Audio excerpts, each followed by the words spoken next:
All right, so let's talk about the secret history of ink. I want you to just forget everything you think you know about tattoos, because the real story, it's this absolutely wild ride through ancient medicine, straight into organized crime, and all the way to modern high art. So let's just kick this off with a really basic question that, it turns out, gets complicated fast. What even is a tattoo? Because seriously, depending on when and where you are in history, the answer is just completely different. I mean, could it be a form of medicine? Like an actual medical procedure designed to heal your body? Believe it or not, the first real evidence we have for tattoos is literally frozen in time. Or is it the total opposite? A permanent brand that marks you as an outlaw, a way to separate yourself from normal people with this secret sign that you're not playing by their rules. And what about today? What if it's turned into something else entirely, a living, breathing canvas for our deepest fears and our wildest dreams? You know, a legit form of high art. Well, here's the thing. A tattoo has been all of these. Okay, first up, ink as medicine. The first marks. Our whole story starts thousands of years back, and not in some cool tattoo studio, but in what you'd basically call a primitive doctor's office. Okay, so you gotta meet Ötzi the Iceman. This guy was discovered frozen solid in the Alps, and his body, which is over 5,000 years old, is covered in 61 tattoos. But, and this is the crazy part, they weren't for decoration. Nope, they were placed with, like, surgical precision right on his arthritic joints. This wasn't art, it was pain relief. So for a guy like Ötzi, getting tattooed was basically a form of primitive acupuncture. And it wasn't just him. Over in ancient Egypt, tattoos were something only women had, and they weren't for looks. They were seen as these permanent protective amulets to help them through childbirth. The very first marks were all about healing and protection. All right, so next up is a warrior's right, the mark of pain. And this is where the story just takes a complete 180. We're shifting gears from healing to the deliberate, respected, and honestly, brutal embrace of pain. You know, the word tattoo itself kind of gives the game away. It comes from the Polynesian word tatau. And you know what it means? It literally means to strike. And that tells you everything you need to know about how it was done. For Maori and Samoan warriors, this was no joke. It was a brutal rite of passage.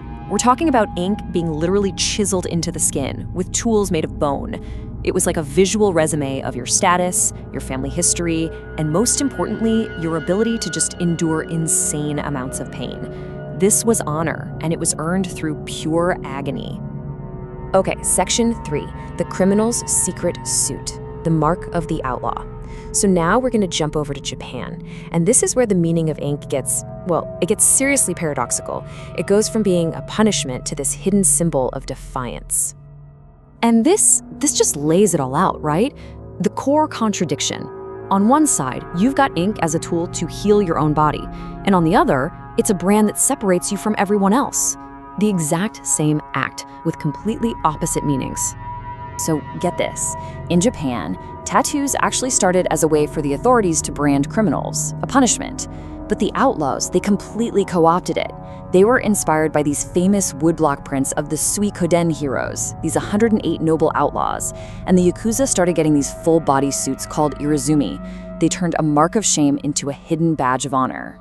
So let's move on to Edison's electric needle, the industrial spark. For, centuries, getting a tattoo was slow, it was painful, it was for a select few. So what changed everything? An industrial spark, and it came from a place you would never, ever expect. So here's a weird question for you. What in the world could tattoos possibly have in common with paperwork? The answer is absolutely wild, and yeah, it involves one of the most famous inventors in history.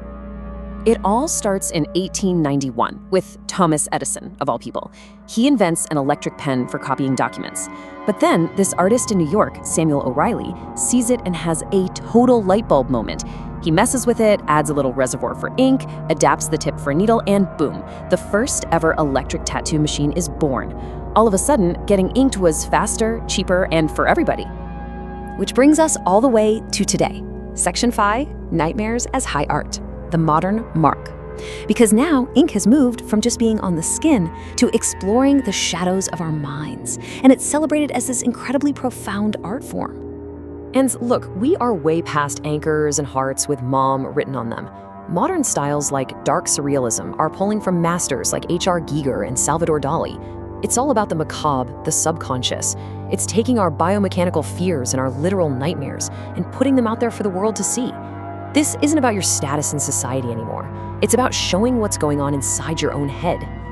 So when you really look at it, the meaning of ink is never fixed, right? It started as a medicine for the body, it became a brand for criminals, and now it's a full-on canvas for the mind. From healing bodies to revealing our deepest thoughts, it just leaves you with one final, fascinating question. What's next?